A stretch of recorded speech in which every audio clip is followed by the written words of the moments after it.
Assalamualaikum warahmatullahi wabarakatuh. Shalom, Om Swastiastu, salam kebajikan, nama budaya. Perkenalkan, nama saya Aisyah Rara Maharani dari kelas manajemen 22B dengan NPM 22411069. Di sini saya akan membacakan materi untuk mata kuliah manajemen risiko dengan judul materi manajemen risiko bisnis dan strategi. Pengertian, menurut Badan Sertifikasi Manajemen Risiko 2007, risiko bisnis adalah risiko yang terkait dengan posisi kompetitif perusahaan dan prospek perusahaan untuk berkembang dalam pasar yang senantiasa berubah. Menurut Johan Putro 2008, risiko bisnis adalah potensi penyimpanan hasil koperasi, nilai perusahaan, dan kekayaan pemegang saham, dan hasil keuangan karena perusahaan memasuki suatu bisnis tertentu dengan lingkungan industri yang khas dan menggunakan teknologi tertentu. Risiko bisnis merupakan salah satu jenis risiko yang tidak dapat ditransfer ke pihak lain. Sekali perusahaan terjun ke bisnis tertentu, maka saat itu juga perusahaan akan langsung menanggung risiko bisnis. Hal terpenting adalah bagaimana memastikan bahwa selera manajemen terhadap risiko tetap memenuhi prinsip semakin tinggi risiko, semakin tinggi ekspektasi hasil high risk, high return. Dapat disimpulkan bahwa risiko bisnis adalah risiko yang terkait dengan posisi kompetitif perusahaan dan prospek perusahaan untuk berkembang dan dalam pasar yang senantiasa berubah. Risiko bisnis saat ini telah menjadi perhatian utama direksi dan komisaris perusahaan. Risiko bisnis meliputi prospek jangka pendek dan jangka panjang terhadap produk dan jasa yang ada. Sektor usaha dan risiko bisnis. Semua usaha memiliki kekhasan risiko bisnisnya masing-masing. Kunci kesuksesan menghadapi risiko adalah adanya pengendalian dan sikap kehati-hatian dalam berusaha. Ketika sebuah usaha baru dimulai, pengusaha disarankan untuk memiliki referensi dan pengalaman sebanyak mungkin. Referensi bisa didapat dari rencana bisnis perusahaan, sehingga kegagalan dalam berbisnis dapat diminimalkan. Aspek anggaran, prediksi penjualan, dan keuntungan.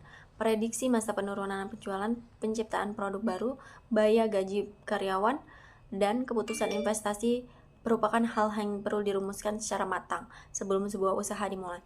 Sedangkan faktor pengalaman akan dapat dalam jangka panjang yang penting. Semua pelaku usaha itu harus mampu untuk fokus dalam usahanya. Penerapan manajemen risiko bisnis. Penerapan manajemen risiko bisnis bagi perusahaan yang ideal minimal terdiri atas beberapa cakupan. Adanya pengawasan aktif dan dari Dewan Komisaris dan Direksi. Adanya kebijakan dan prosedur manajemen risiko serta penetapan limit. Adanya proses identifikasi, pengukuran, pemantauan, dan pengendalian risiko, serta sistem informasi untuk risiko bisnis. Adanya sistem pengendalian sistem intern, pengawasan aktif Dewan Komisaris dan Direksi. Kewenangan dan tanggung jawab Dewan Direksi Komisaris, Direksi, dan Komisaris memiliki kewenangan dan tanggung jawab menyusun dan menyetujui rencana bisnis dan mengkomunikasikan kepada pejabat dan atau pegawai perusahaan pada setiap jenjang organisasi. Direksi bertanggung jawab dalam penerapan manajemen risiko bisnis, termasuk manajemen menjamin bahwa secara bisnis yang ditetapkan telah sejalan dengan misi dan visi perusahaan. Direksi harus menetapkan satuan kerja fungsi yang memiliki kewenangan dan tanggung jawab yang mendukung perusahaan dan pemantauan pelaksanaan rencana bisnis.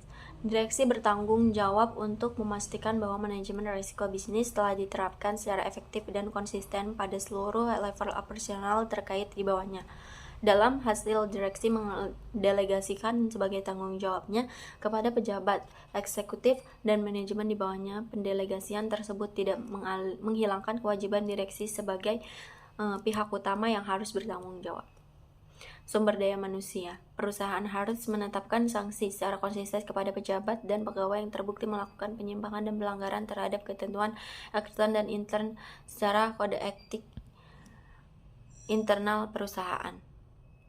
Organisasi manajemen risiko bisnis. Seluruh unit bisnis dan unit pendukung bertanggung jawab membantu direksi menyusun perencanaan dan implementasi rencana bisnis.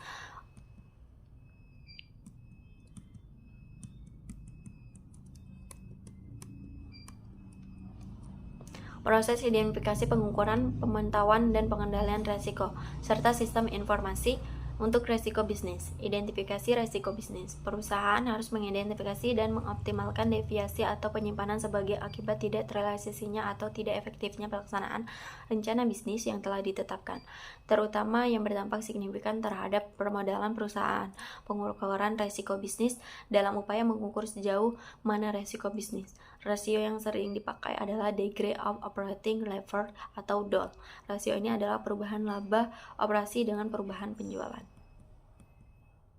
Mungkin itu saja yang dapat saya sampaikan. Mohon maaf bila ada salah kata. Saya akhiri. Wassalamualaikum warahmatullahi wabarakatuh.